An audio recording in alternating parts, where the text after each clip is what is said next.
Добър ден.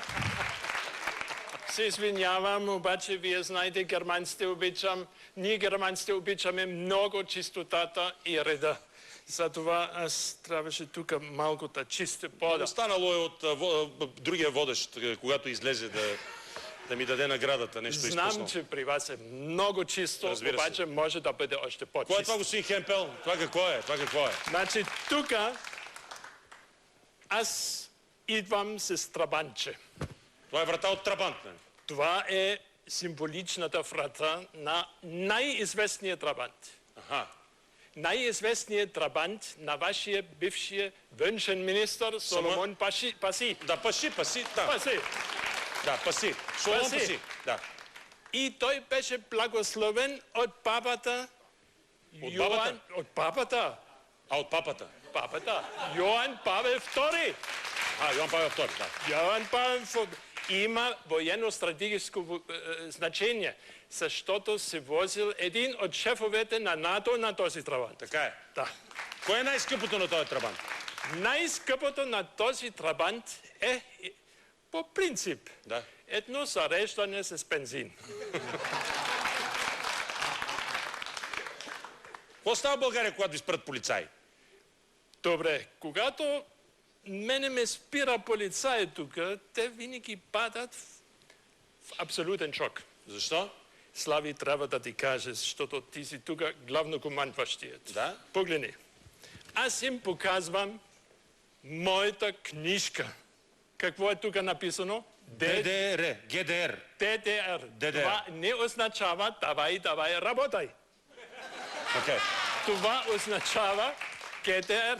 Да. Германската демократична република. Да, точно така. Държавата, който вече не съществува. Обаче има европейско законодателство. Да. И според това законодателство книжката важи за всички страни от всички европейски страни. Да. Може ли да се представиш? Може, разбира се. И най-важното, защото ние сега говорим за Европейския съюз, искам да ви поздравя. Да. С един голям хит, който върви сега. Къде? По немската телевизия и по немските радиостанции. Може. Това е големия хит на MTV иконата Иво Сиромахов. И ако искаш, аз мога да ти го изпея. Окей, добре, това си е твоето представяне. Значи така. Ох, Хегел, ох, Кеф. Gottfried Friedrich Hegel Kef.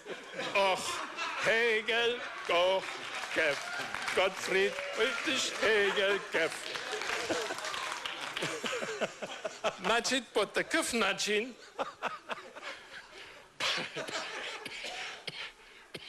начин за мене България стана втора родина. Аз живея сега, аз идвам от далечния Берлин.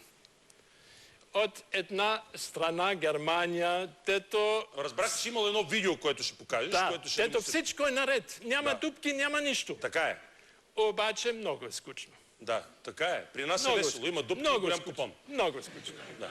Така, значи, моля видео, за да видите откъде идвам. Окей, видео.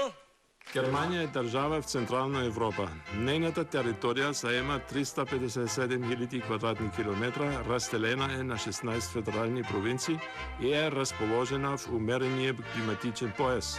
Германия е единствената страна в Европа, която няма ограничение на скоростта по магистралите. В Германия повече от 80% от отпадъците хартия и стекло се рециклират. В моята страна са познати 5000 марки бира и 500 марки минерална вода. Германия е родината на първия 4-тактов бензинов двигател, първия дизелов двигател, часовника с куковица и МП3-ката. Когато се поръчва бира, у нас трябва да се внимава. Дигнеш палеца, това означава, че искаш една бира. Дигнеш иначе показалица и те носят две бири. Уважаеми зрители, това е Гюнтер и той представи Германия, уважаема комисия. Моля за вашето мнение, господин Широмахов. Ами, както виждаш, аз в Германия съм много по-популярен, отколкото в родината си. Така е, така е, така е. Очевидно е, че... Но от друга страна винаги се смущавам, когато ми правят комплимент, защото Да, всеки път имам да чувството... говорим за тебе. Разбирам, че искаш Всеки за себе път си имам да кажеш чувство, нещо. че не са ме похвалили за Гюнтер да говорим. достатъчно. Да, ти си известен навсякъде по света. За Гюнтер какво мислиш? Гюнтер представи родината си великолепно, най-вече чрез музиката популярна в нея. Окей, господин Димитров. Аз като бивш собственик не на Трабант, но на Вартбург, така, абсолютно оценявам всичко, каквото направи господин Хемпел. Благодаря ви. Господин Станев. Много приятна смесица в началото от театър на абсурда и едно прекрасно видео стил Discovery Channel. Впечатлен съм. Господин Ночев. Великолепно чувство за хумор. Аз не съм имал Трабант, но имах Volkswagen Калинка, нали? Горе-долу същото. Господин Куликов. Гюнтер почисти пода идеално. Аз мисля, че ако нашите гастарбайтери са германци, България ще бъде една прекрасна държава. Вашите оценки? 5, 6, 5. 4 петиция, една шестица. Общата оценка за Гюнтер е 5 и 20. Представи ви Гюнтер Хемпел.